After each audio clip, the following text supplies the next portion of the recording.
Hey everyone, Travis here at the first ever Smite World Championships with HiRezBart himself, who is one of the first people I've ever met who simultaneously runs a esports company division thing and also commentates at the same time. Yeah. What is it like managing both sides of that?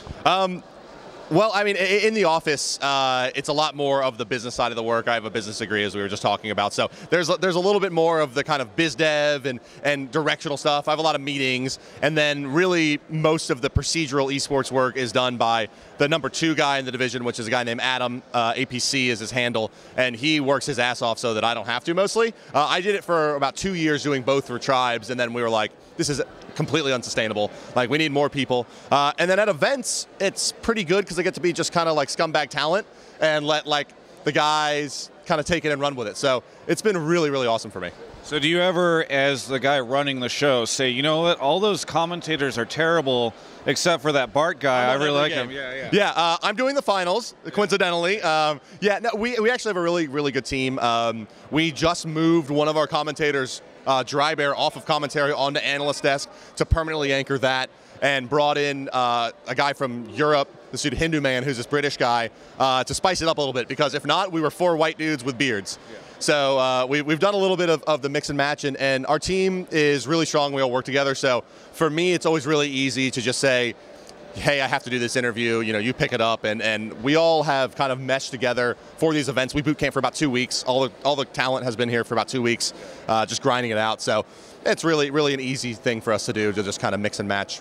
Now, one of the fascinating things to me, we were talking about this before the interview, is that it's not like you came in here from like a background of working at leagues before or whatever. You came in during the Tribes time and just started running all this. Mm-hmm. So because, you know, like you don't have like a bunch of experience in other places, where, especially in the early days, did you look at for inspiration, or how do you figure out, like, okay, this is what we should look like, this is how we want the tournament to go, or here's the structure of our esports decisions, that kind of thing? No doubt. So no big surprise, I'm a big Dota fan. Dota 1 into Heroes of New Earth.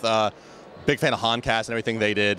Big fan of Breaky CPK. And so the first thing that I ever did esports-wise was went to the NASL Season 2 finals to announce Tribes Ascend as an esport on Live on 3 with DJ Wheat and Sir Scoots. And so that event is really where I met most of the people that kind of forged the early path for us. Fish Sticks, Marcus, Scott, and just kind of talking to these guys and getting their insight into my own kind of crazy plans for where we wanted to be. Yeah.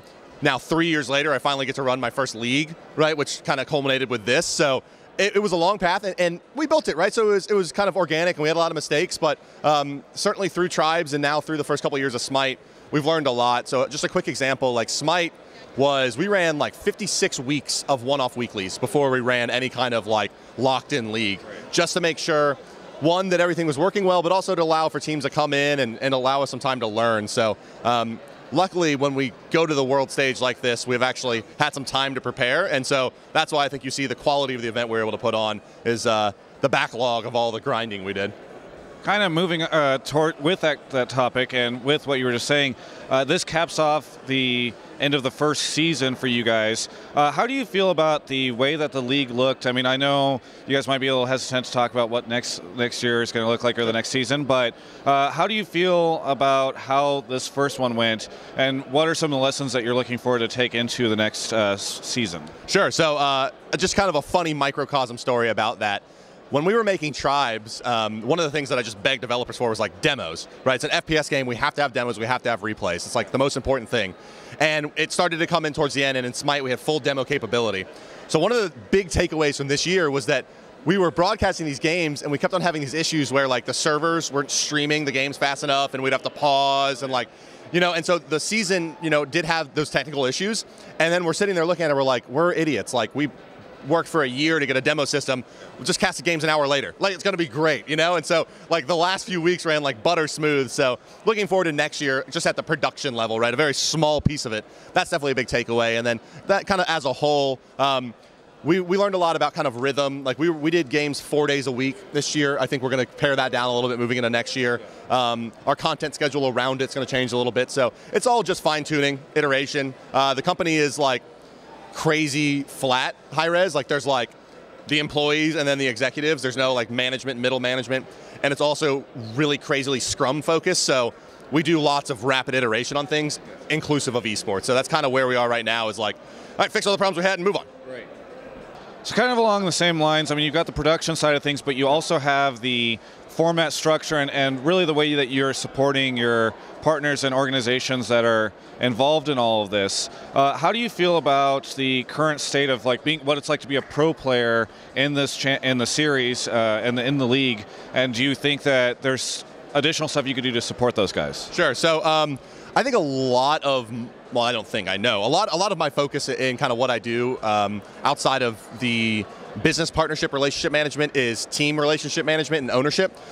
So we're looking at a kind of an ecosystem now where the players are starting to get salaries from the teams. About 3/4 of the, all of the sponsor teams here do, but 3/4 probably the pro league teams are getting regular salaries. The structure of our payouts from the pro league is also a little bit different. We pay for every game you play.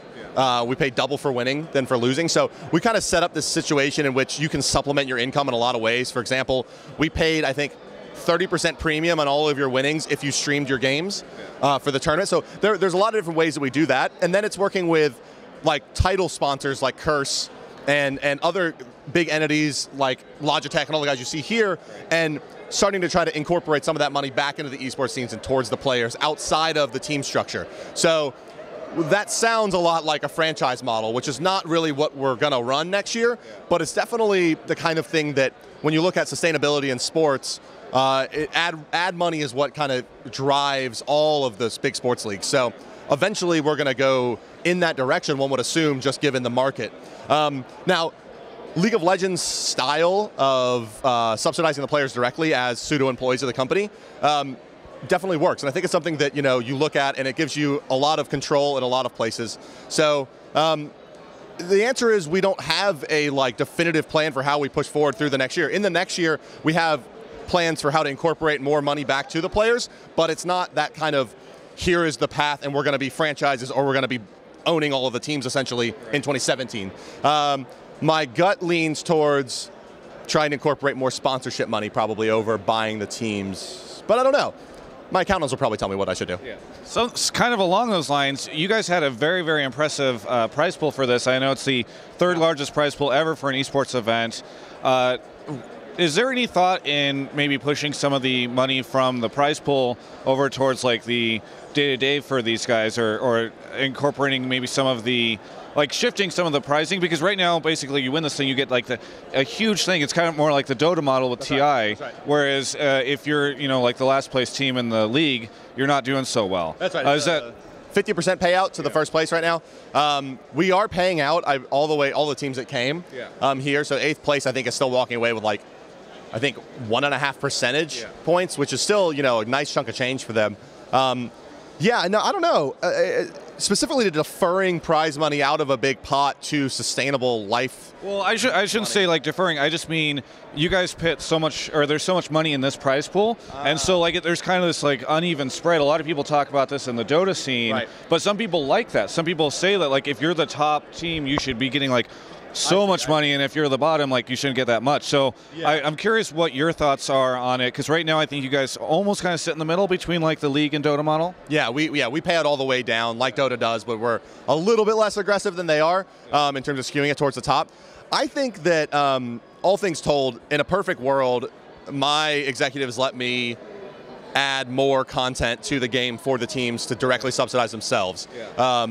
And that is a big initiative actually for the next year, is going to be opening up better revenue streams for the teams to better sustain themselves with Smite, versus necessarily saying let's drop #1 down to 40% so we can pay out 8% to the last place team. And also, this is a little bit of a unique tournament because we have such a disparity right now between the Western scene and the Eastern scene.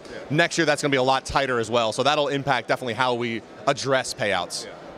Now, sort of wrapping things up, I do want to ask, where do you think Smite Esports is in comparison to some of the other esports out there right now, and like maybe things that you're happy with, things that you want to change in the future? Yeah, I always love to think about, at our launch tournament, we had foam fingers, these big giant foam fingers that said we're #3. I heard about that, which I thought was amazing. Right, and like, third biggest prize pool, we're #3, and I'm happy to be #3. I want to be #2 someday, right? But Dota's got 15 years running on me, and League of Legends is the biggest multiplayer game in the world. So number 3 is a pretty good place to be when you're looking at giants like that. But we'll continue to grow, and we have a pretty different kind of. It's an action game, right? Yeah. So it's less the strategy game, more the action game. Obviously, both of the games incorporate both elements, but we're also just a really weird company, right? HiRez we're a bunch of goofballs, so I think we're pretty happy to sit just squarely at the top of mind as like the action MOBA if you want to go watch that, and we make a free-to-play MMO or free-to-play multiplayer games, right? So there's a whole incubator team that's still just grinding on all kinds of stuff all the time. So for me, it's just having fun and yelling about video games and trying to keep things together. Very good. Well, thank you so much for the interview. Really good insight. Really appreciate it. Yes. You can watch out, or you can catch the rest of our coverage of all things Smite World Championships at ongamers.com.